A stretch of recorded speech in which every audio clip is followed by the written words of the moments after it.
ନମସ୍କାର। ଚାଲନ୍ତୁ ଶୁଣିବା ଆଉ ଏକ କବିତା ଅପରିଚିତ। କାହାର ପରିଚୟ ନେଇ ବଞ୍ଚି ନାହିଁ ବୋଲି ଆଜି ମୁଁ ଅପରିଚିତ। ସମୟ ଏମିତି ବି ଆସିଛି ନିବିଡ଼ ସମ୍ପର୍କରେ ବାନ୍ଧି ହୋଇ ମଧ୍ୟ ଭିଡ଼ ଭିତରେ ନିଜ ଲୋକ ଗହଣରେ ମୁଁ ହୋଇଯାଏ ଅଚିହ୍ନା ଓ ଅଜଣା। ଚିହ୍ନା ଅଚିହ୍ନାର ଦୁଛକିରେ ମୁଁ ଅନୁଭବ କରିଛି ସମ୍ପତ୍ତି ଶ୍ରେୟସ୍କର ସମ୍ପର୍କ ନୁହେଁ। ତାହା ହୋଇନଥିଲେ ବିଦେଶରେ ରହୁଥିବା ଲୋକ ଲାଗି ତା ଭିଟାମାଟିର ପରିଚୟ ଦେବାଟା କୁଣ୍ଠାବୋଧ ହୋଇନଥାନ୍ତା। ମୋର କିନ୍ତୁ ଅପରିଚୟ ଭାବେ ପରିଚୟ ଦେବାରେ ତିଳେ ନାହିଁ ଦ୍ୱିଧା।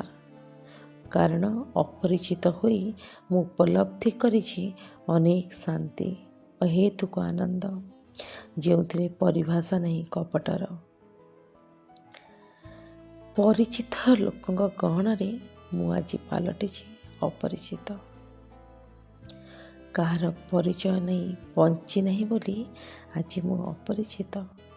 କାହାର ପରିଚୟ ନେଇ ବଞ୍ଚି ନାହିଁ ବୋଲି ମୁଁ ଆଜି ଅପରିଚିତ। ଧନ୍ୟବାଦ।